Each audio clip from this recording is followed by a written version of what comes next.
শুক্রবারে মসজিদ ইন্ডিয়াতে জুমা শেষ করে আউলা ঝাউলা চুল নিয়ে বাইরে দাঁড়ায় দেখতেছিলাম যে কে কি করতেছে এবং বারবার চিন্তা করতেছিলাম আজকে কি খাওয়া যায়। সারা সপ্তাহ মাছ মাংস সহ ভারী খাবার খাইতে খাইতে শুক্রবার বরাদ্দ করে রাখছি শাকসবজি খাওয়ার জন্য। এখানে আশেপাশে যে বাংলাদেশি রেস্টুরেন্টগুলো আছে এগুলাতে শুক্রবারে মোস্টলি পোলাও বিরিয়ানি এগুলাই হয়ে থাকে। সো নিয়ত করছি আজকে শাকসবজি খাবো অথেন্টিক ইন্ডিয়ান রেস্টুরেন্টে।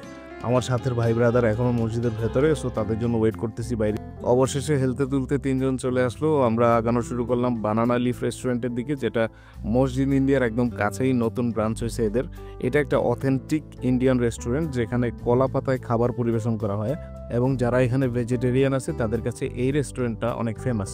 এখানে 3-4 রকমের সবজি এবং ডিজার্টের সাথে কমপ্লিট একটা মিল দেওয়া হয়, যেটার দাম মাত্র 8 রিঙ্গিত। আপনি এখানে যতক্ষণ আপনার পেট ভরবে না ততক্ষণ আনলিমিটেড খাইতে পারবেন, আনলিমিটেড রিফিল করতে পারবেন। আজকের খাবারের মেনুতে আছে আমের চাটনি, বেগুন ভাজা, এবং এরা এখানে ডাল দিয়ে শাক রান্না করে, যেটা আমাদের সবারই খুব ফেভারিট।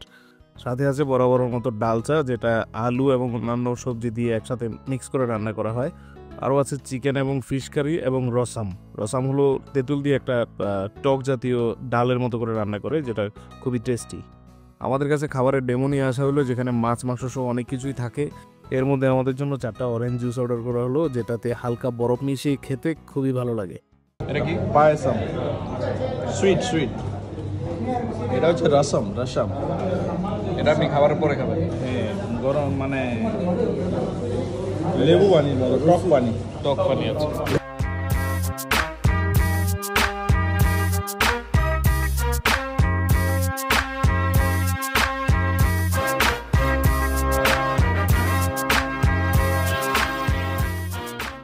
অনেক খাওয়া দাওয়া হলো, এবার ঘরে ফেরার পালা। এতক্ষণ সাথে থাকার জন্য ধন্যবাদ। ভিডিও ভালো লাগলে লাইক শেয়ার কমেন্ট যা মন চাই করতে পারেন। দেখা হবে পরের ভিডিওতে অন্য কোনো দিন।